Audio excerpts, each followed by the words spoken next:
Adab, Salam, Namaskar. Welcome to New India Education Trust Beyond Classroom Motivational Web Series. Friends, in this series, we bring you those successful personalities who have achieved their goals of their life that they had, they had decided about their life, and they have done wonderful in their life and career. Today, we have a special guest with us, Dr. Sajna Mohammed, who is a dermatologist, cosmetologist, and laser specialist, working in Bushari Clinic in Kuwait for the last 20 years. She is a fellow of the American Academy of Anti-Aging Medicine. She is MD in dermatology, venereology, and from Kastuba Medical College, Bangalore, an MBBS from Calicut Medical College, Kerala. She had her schooling in Libya. She comes from a family where all are doctors. Her mother, her father, both are doctors.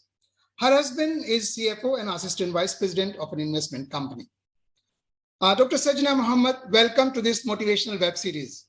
Thank you, Mr. Ani. It's nice to have me here, and it's so kind of you to give me this opportunity to talk on this platform.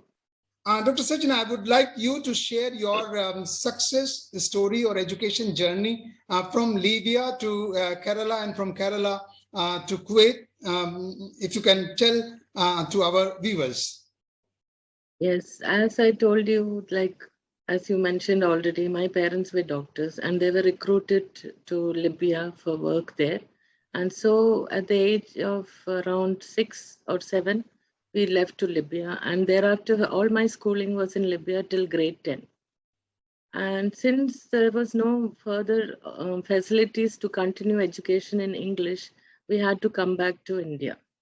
During the life in Libya, we had a really wonderful childhood, and we had a lot of communities. It was not just Keralites, very few Keralites were there. We interacted with Pakistanis, North Indians, almost all nationalities, and there was only one Indian school there.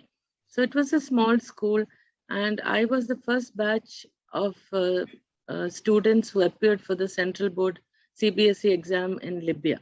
And we were a batch of 3 students. I see. Because most of the students used to leave for India by when they reached grade 8 or so, because higher studies was not possible there. But our batch, my batch, I was the first among the 3 students who appeared for CBSE boards in Libya in grade 10. And then after that, my parents decided that we should continue education in India. And so we left Libya. Sajna, was it a central school? The school was a central CBSE, school? Yes, central school. It was IGCSE board initially, but then later it became the CBSE board. There was only one school. I was in Benghazi in Libya, and there was only one Indian school. So we had a very low strength of students because not everybody brought their children. The educational facilities were not very easy. So most of the students used to leave for India for higher studies. So after the day we left Libya, the next day the bombing took place. America bombed Libya, and we were the last people to leave Libya that time.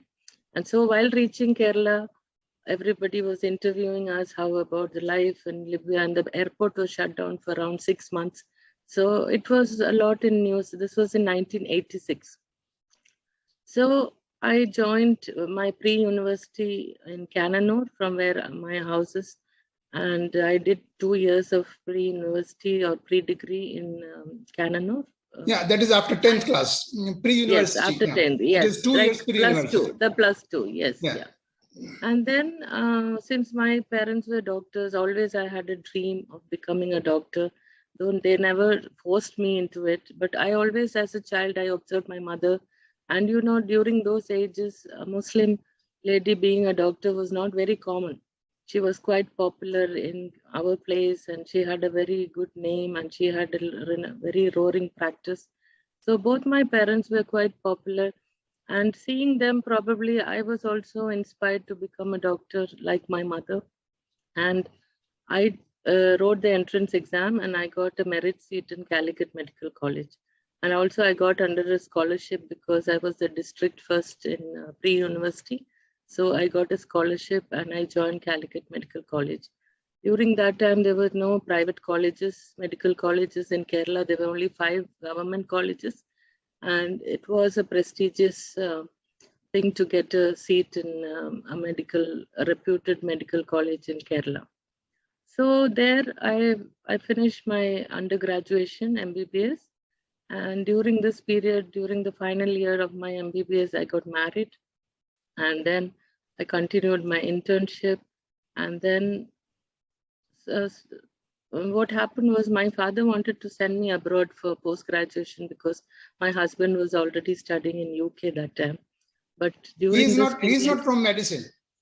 No, he was into business administration. So while he was studying for his post-graduation in UK, my father thought that I would also go there and join him and study. But things turned a different route when I became pregnant and I had to deliver. I forgot to tell a major thing. During my study in Calicut Medical College, in the first year, my mother passed away. It was a sudden death. Yeah, that was when the first year of my medical school. It must have been a big shock, certainly, for you. Yes, it was a big trauma for me. I was only 19, and that was a major, I can say it was a turning point in my life, because when you are at a tender age, I was a teenager, quite only involved in studies and quite a playful age, actually. Suddenly, a lot of responsibilities came up. I had to become prematurely mature, I can say. That a lot of things came up. It was not easy for us. I have only one younger brother. He was 2 years younger than me.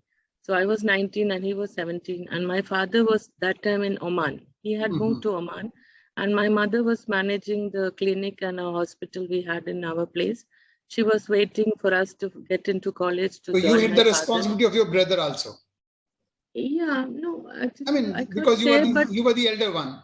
Yes, I was the elder one, but suddenly we were like, it was like, I cannot explain like what it was very traumatic. I can understand. There was no psychological support. And the first year of MBBS was a very crucial period. Of course. So it happened during my exam time. And somehow with God's blessings and everything, I cleared everything on time and I passed out. So this made me a different person. I had a total different attitude towards life, but somehow God gave me the courage to move on. Of course, Allah gives the courage. Allah is the only one who gives the courage and patience. And with a lot of support from my father was really living for us. His only intention was to see us graduate, from me and my brother, get into a good university, graduate, and then go on with his life. He was in Muscat. He didn't want to go back, but we told him that we'll manage to go back because coming back to India and setting up a practice was not easy after a long gap in Libya and all that.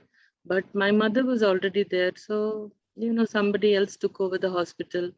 And then we went back to our respective colleges. Me and my brother, we went back to study. And then life just moved on. Meanwhile, I got married. I got a baby also during my first year during my internship. So I became pregnant. So the plans to send me to UK also didn't happen. I had to stay back in India. But my father was a strong pillar of support for me in every aspect. He motivated, he encouraged me. Don't give a break to your studies. Continue your post-graduation. I had a small baby and there was nobody to look after because when the mother is gone, all the bonds drift away. There was no support. Of course, in the beginning, there were relatives to help us, but not for long. We were on our own. So I learned to be independent from a very young age. I did not want to be a burden on anybody. And so we started taking all the responsibilities ourselves, So when I got married, I had a child. It was all on my own. I had to look after. And then with my father's support and encouragement, he told me to go and pursue post-graduation. And that's when within 8 months, when my son was 8 months old, I went to do my post-graduation in Kasturba Medical College in Mangalore. And choosing dermatology was basically my father's choice actually. And I also liked dermatology, but he said that dermatology was a field where you'll have a good, proper work and family balance. There's no emergency duties. I will have enough time to look after my family and my children. So I basically chose dermatology initially to have a proper work-life balance. That was the main intention. But, and Alhamdulillah, with God's blessings, Allah's blessings, everything went smoothly. And I completed my post-graduation right in time when my son was just ready to go to school. I see. Meanwhile, my husband had joined in Kuwait. It must have been very challenging to manage your son and then manage your studies, and that yes, too. When I retrospectively look into this, I'm wondering how did I do all that, because post-graduation is quite tough. And we have theses and we have seminars. But you had a strong will. You had a strong willpower. Yes, probably. Yes, definitely. I was a good student always. And I had a determination that I should excel in my studies. Always, I was a good student. And I was a topper also for my dermatology post-graduation. And there was a good support from my professors. Everybody was very supportive. And especially I was the only one who had a child during that time. So they all knew my my limitations, but it never affected me or my studies in any way. So as soon as I finished, my husband was having a job in Kuwait, and then I joined him here right in time to send my son to school. So which year you landed in Kuwait? 2000. In 2000. Yes. Okay. Yeah. So since I was new here and, he was still small, we were taking time to settle. So I thought I'll give a break of joining for work for some time. So nearly 1.5 years, I was at home as a housewife. I was managing my duties as a wife and a mother. Okay. But eventually, when you sit in Kuwait, it was life, there wasn't much to do. So it was getting bored, and I thought that why to sit idle? Let me join somewhere. And that too for a qualified doctor. Yes, exactly. So break was good initially, but not for long. You start getting frustrated sitting at home when the child goes to school. There's nothing much to do. So I was applying for a job basically in the Ministry of Health. My idea was to be an academician. I like to teach. So when I came to Kuwait, I thought that I will join the faculty of medicine and do a teaching job so that I can fulfill my desires to teach as well.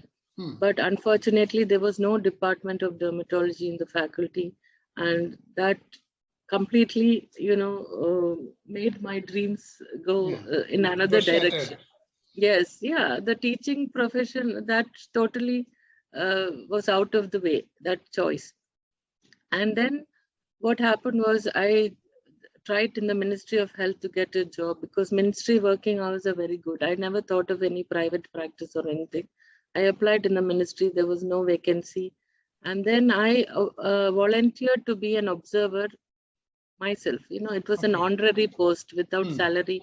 Instead of sitting at home, I went and met the director of dermatology, and they said, okay, you can join as an observer, come and work, but you won't be paid. So I didn't mind that because I thought it's a good opportunity to learn Arabic as well and to know what kind of cases are there in Kuwait. So I joined as an observer in Farwania clinic actually, for 8 months. That's a government clinic.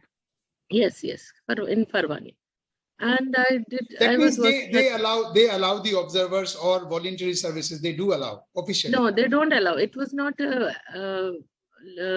like a legal position in the department, but because I was volunteering to do it, and they had nothing to lose. They just said, okay, you can come, but there was no documentation of it. There was no documentation because it was they just allowed out of their goodwill. So I went for 8 months, and in the hope that probably when the vacancy comes, they will, consider me first. But then there was no opportunity. There was always like, oh, inshallah, we'll see. But that never happened. Then one day there was an advertisement in the newspaper where I saw a private clinic, that is Bushari Clinic, had given an advertisement that they wanted a dermatology assistant for a professor was quite popular in Kuwait. And then since private practice was not at all in my mind, because working hours were very long in private, there were double shifts. And, as a mother and having a small child, I was never interested in joining in a private center. But how long should I continue without any hope of getting a job in the ministry? Yeah. So I just went for the interview. They called me for an interview. And the very next day, they told me you can join. Okay. So that is when immediately the next day I joined. It was difficult. I was staying in Farwania that time. That was in which year? This was in 2003. Okay. 2003. And so it was difficult to commute from Farwania to Salmiya, to and fro, double shift. So we moved to Salmiya during that time, because it was not Salmiya, I mean Jabriya, which is closer to Salmiya. My clinic was in Salmiya. And so we moved from Farwania here.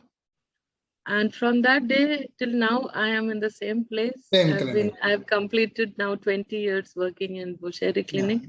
And as I told you, I wanted to take up dermatology because it was easy, but it turned totally different. We became the most busy department when cosmetology started being a part of dermatology. I'm sure cosmetology department must be very popular.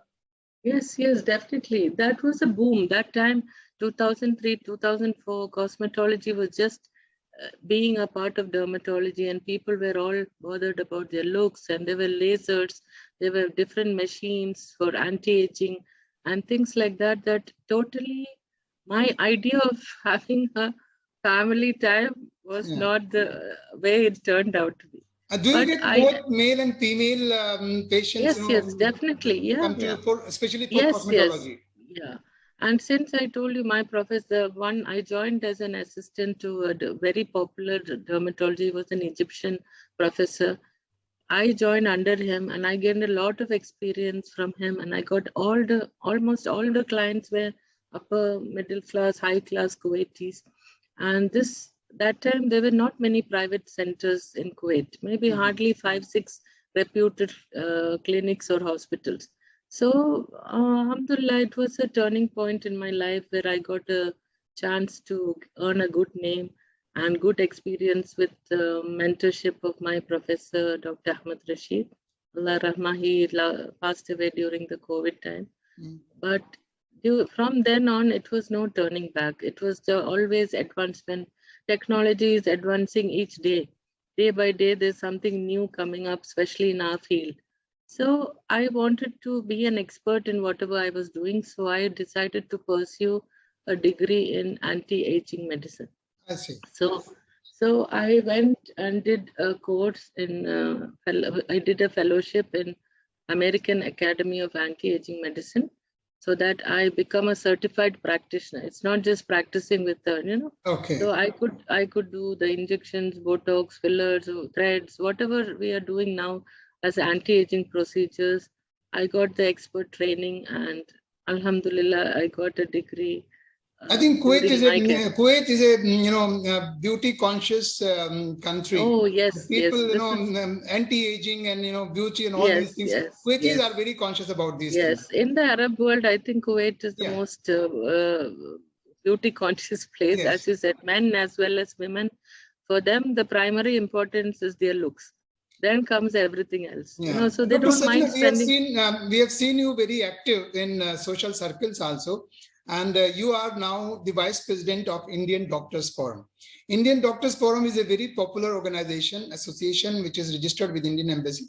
And it has been awarded a Parvasi Bharti Award also. And now you are the Vice President of this. Can you tell us about a few activities of Indian Doctors Forum? Yes, Indian Doctors Forum is basically an organization of all the Indian doctors here who have an MBBS degree or its equivalent. And currently we are about more than 600 members here. So ideally it was started as, a way of interaction socially and to know each other and bond culturally and socially. But our main activities over the period of years has been a lot of community related services.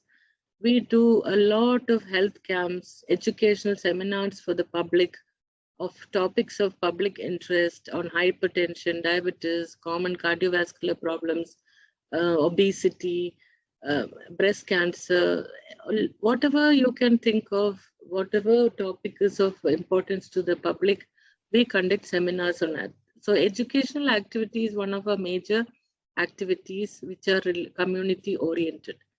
We conduct medical health camps in association with several organizations and associations. We do blood donation campaigns. We do seminars for school children of, again, educational topics. We had a breast cancer awareness symposium. We had COVID pandemic related seminars and symposiums when there was no other way. We had teleconsultations for public when the public could not access any of the clinics or hospitals last 2 years due to the pandemic. They were all stressed. There was a lot of anxiety. They could not approach the doctor they wanted. So we helped them assist in several fields. We also helped when India needed support in oxygen cylinders. We were one of the main people who drove a campaign to collect a lot of oxygen cylinders, money to buy the oxygen cylinders and send to India along with the Indian IDF has done a very good job, especially even during pandemic period. Yes, though IDF has been active, very active, all the time in social circles, for the expatriates and especially for the Indian community. IDF has been doing a wonderful job. There's no doubt about that. And we have a very good team under the leadership of Dr. Ahmed. Yeah. And this year, like every 2 years, our term changes. So I was fortunate to be associated with a good team under the able leadership of Dr. Ahmed. That's really great, and I wish all the best to the IDF and your team. And Dr. Sajna, we are towards the end of our interaction. Since you are dermatologist, cosmetologist, and laser specialist, we are living in a country which has a very dry climate, very hot in summer, and sometimes very cold in winter, and humid, especially in the month of July, August. It's very humid. Can you give some tips to our viewers, how to safeguard their skin? See, here, mostly, though you say that, it's a winter, there is a hot summer and a dry winter, cold winter, we are always almost in the same temperature because we are always in the air conditioned, central ACs. Okay, so it's very drying. Humidity is very few days in a year. But overall, in general, the annual climate, the whole climate is dry climate, which causes a lot of skin related issues, and most commonly being dry skin and eczema. So what we have to do is we have to make sure that we are properly hydrated. The skin gets enough moisture so that it doesn't turn dry, and then it prevents all other problems due to the dryness.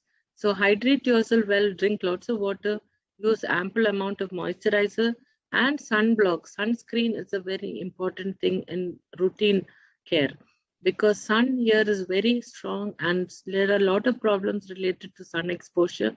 It can cause pigmentation, early premature onset of aging, a lot of other problems related to sun, allergies, eczemas, all that can get aggravated due to sun. So we have to use normal sunscreen is a must for everybody.